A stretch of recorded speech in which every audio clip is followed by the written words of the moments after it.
Nagsagawa ng pagpupulong si Pangulong Marcos Jr. kasama ang ilang private sectors kamakailan kung saan tinalakay sa nasabing pagpupulong ang Kapatid Angat Lahat Agri-Program o KALAP na isang programa na layong magbigay ng suporta at gawing agripreneurs ang ating mga kababayang magsasaka. Yan po ang ating pag-uusapan with Sir Joey Concepcion, Go Negosyo Founder, Private Sector Lead for Jobs. Sir, magandang umaga po sa inyo. Magandang umaga din. Yes sir, nakipagpulong si Pangulong Marcos sa iba't ibang leader ng private sector kaugnay sa KALAP o yung Kapatid Angat Lahat Agri-Programs. Ano po ang ilan sa mga mahalagang punto na napag-usapan sa naturang pagpupulong? Well, nung Tuesday, we had a follow-up meeting with the President, no? At he's also the Secretary of Agriculture. At lininsad natin to about 2 weeks ago in Malacanang rin. No? That was the big event that with all the private sector in agribusiness. Kasama namin dito about 100 farmers. No? So from that, we now had our first meeting with the President to really go through in detail the various areas of focus. At sinabi ko kay President Marcos na one of the challenges of our MSMEs, I mean, marami kasi sa mga MSMEs natin ay nasa agrikultura. At kailangan natin patibayan natin yung mga micro farmers natin kasi nakasalalay dito yung our ability to compete kasi nakikita natin yung presyo ng agricultural products from our ASEAN neighbors are much lower than ours. No? That means they're able to produce these commodities at a much lower cost. No? At ang problema dito is, I was telling the President, it's really scale. Marami tayong mga micro farmers, but we need them to scale up. At isang issue dito ang agrarian reform, no? Kasi katulad ng sa ibang bansa, Cambodia, Myanmar, the farmers there are really running large tracts of lands, no? So itong paglunsad ng KALAP is really getting our big brothers, no, malaking agriculture companies who are into coconut, into rice, into cacao, into tobacco, sugar, etc. to help, no, our micro farmers. At nangyayari na rin yan eh. What we have done is to just group all of them together, itong mga big brothers. And we have signed memorandum of agreements with the different, the Department of Agriculture. Of course, we've signed also with the Philippine Tobacco and the different support agencies, no, of agriculture. We've also met the banks. No? So what we're trying to do is build the ecosystem that will be strong enough to support our micro farmers. And we have to find a way how to create scale. With the big brothers, we can create scale. Kasi they're already into it. They have farmers who are partners with them. No?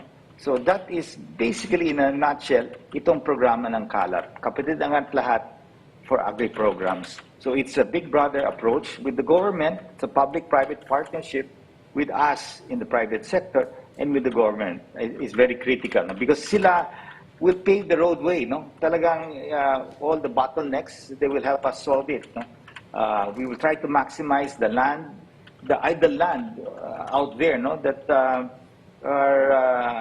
could potentially be part of developing and used for agriculture. No? Okay, sir, pagdating po sa rekomendasyon ng private sector na pagpapautang sa ating pong mga magsasaka, nasa magkano po yung target na loanable amount kada magsasaka at paano po yung magiging sistema? No,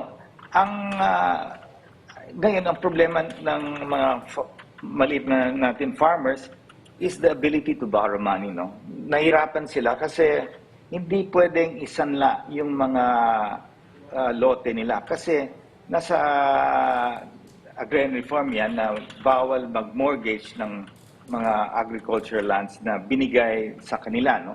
So hindi they can use the land to till the soil, whatever they grow, corn, rice, etc. Pero they cannot borrow. So ang nahirapan ng mga maliit na natin farmers na umutang sa bangko. So nagkaroon kami ng meeting about a week ago. Lahat ng mga bangko nandiyan, DBP, Land Bank, BDO, BPI, lahat ng mga bangko, about 15 of the big banks were there. And one line that they said, we'd rather pay the penalty than lend the farmers because mataas yung risk. At totoo naman, mataas yung risk dito sa agrikultura kasi either if you're in animals, growing chicken, livestock, and all of that, you are confronted with diseases, no? Dito naman sa planting of rice, corn, and etc., if you have a bad typhoon, you can be wiped out, no? So, yun ang fear nila, no? So, how do we make our farmers more productive? How do we support them? Without funding, it is very difficult. Pero itong Big Brother approach, ng tinatawag natin KALAP, katulad si Christian Moeller ng Lionheart Farms, no? Dito sa coconut, he uses his working capital to fund the farmers, no? Pero there are limits, no? Katulad si James Amparo in rice, no? Magaling siya at malaking tulong siya sa mga maliit na rice farmers. Pero at a certain point in time, limitado rin ang working capital niya, no? But so they have this arrangement with the farmers, whether contract growing, etc. But the challenge really here is how do we provide more working capital to our small farmers, which currently right now, under the Big Brother approach, is already being done by our big brothers. No? But how further can we go? How we need to scale up. And the Big Brother approach will help a lot, but I think it will help a lot if we are able to find a way how our farmers can use the land that they have to be able to secure loans so that they can use that to further enhance their plantation. No? So, sir, paano nga po? Paano sila ano pa pang mga ibang pamamaraan o ideya kung hindi pwedeng isanla ng mga farmers yung kanilang lupain? Paano sila matutulungan ng pamahalaan at maging ng private sector para makakuha ng loan o initial na pondo? At this point in time, ang ginagawa ng KALAP program is to really bring more big brothers in the agricultural sector to help yung mga micro farmers natin. Yun ang nangyayari ngayon. At nangyayari yan dati pa. Kasi talagang yun ang model natin mula matagal na panahon. No? Pero how do we scale it up even more? Kasi eventually, if we want to help more farmers, itong mga big brothers natin, syempre, there is a limit that they can do. Kasi they will be faced also with working capital challenges. No? Pero mas mataas yung kumpiyansa ng mga bangko magpautang sa mga big brothers kaysa maliit na farmers. So right now, this KALAP program is working. So what we're doing also is trying to bring more big brothers into this whole organization. This whole group is a very informal group, no? So we are identifying other big brothers to join KALAP and to support our micro farmers. But hopefully, maybe Congress can review the agrarian reform which was done many, many years back, no? And see how it can be modified so that this land that were given to our farmers, some of them are now formed cooperatives, can be collateralized, no? For the purpose of working capital to be used only in the business of farming, no? Nothing else. Okay, sir, plano rin po na magkaroon ng mga karagdagang post-harvest facilities sa bansa. Ano po yung may tutulong ng private sector sa ating mga magsasaka? Well, ang malaking tulong sa private sector itong mga big brothers natin, ay sa mentoring program nila, no, sa pagtuturo ng mga teknolohiya dito, whether you're growing cacao, whether you're growing tobacco, whether you're growing coconut. And then access to market is another one, no, because they already have the market. Karamihan sa kanila may mga buyers dito sa coconut, sa tobacco, all of them walang problema sa market kasi they're able to already work with these big buyers. So the challenge lang is in the money side, no. So if we're able to solve that, then right now tumutulong rin ng mga big brothers in working capital by providing access to market. So they're able to buy either the produce of these farmers and sell it to a market. So may ready market na itong mga farmers natin, no. Pero moving forward, I think we should take a look at the agrarian reform and see whether there are some things that we can tweak and correct. Kasi ngayon, importante dito is scale. A farmer with 3 hectares, 5 hectares versus a farmer with 100, 200 hectares is a big difference. You have scale. People who have more land will definitely have scale. Katulad sa negosyo namin, if I were a small businessman competing with a large multinational, I will not make it because I don't have enough resources. I have to reach a certain level to be able to bring down my cost and to be able to leverage either in advertising, in marketing, in distribution. So scale is very important, and that is the problem that I see here in the Philippines. We need scale. So, ang nangyari, people form cooperatives. Siyempre, may mga cooperatives that are doing well. May mga cooperatives that are not doing well also. Because in a cooperative, many are owners of that cooperative. So you have a lot of democracy. Hindi katulad sa private sector, katulad namin sa mga negosyante. You have one shareholder who makes the decision. So when you have too much democracy in a cooperative, sometimes decision-making is slower, things are slower. But now, hopefully with the Big Brother approach, whether they're able to work with the cooperatives, because the cooperatives and the farmers will depend on the Big Brother providing access to technology, access to market. And of course, pag meron na yan, there is a better chance for these farmers to be able to get loans from the bank kasi they're working with the Big Brother. Katulad ng franchising. If you have a McDonald's, Jollibee franchise, it will be easier for you to borrow money from the bank because you have a brand and you have a technology provided by the franchisor. So access to money will be easier because kilala ng mga bangko sinong mga franchisor na yan, kilala ng mga brands. So if you look at it in that same manner, that is what we have to do in agri. Our farmers have to scale up. They have to get working capital. What is their access to working capital? Is the land that they're tilling now. Unless some modification is done on the agrarian reform, then it will be difficult. Okay, sir, pagdating naman po sa may banta ng El Nino sa bansa, partikular na sa sektor ng agrikultura, meron po bang programa o tulong na maibabahagi ang pribadong sektor para matulungan yung ating mga magsasaka sa posibleng epekto ng tagtuyot?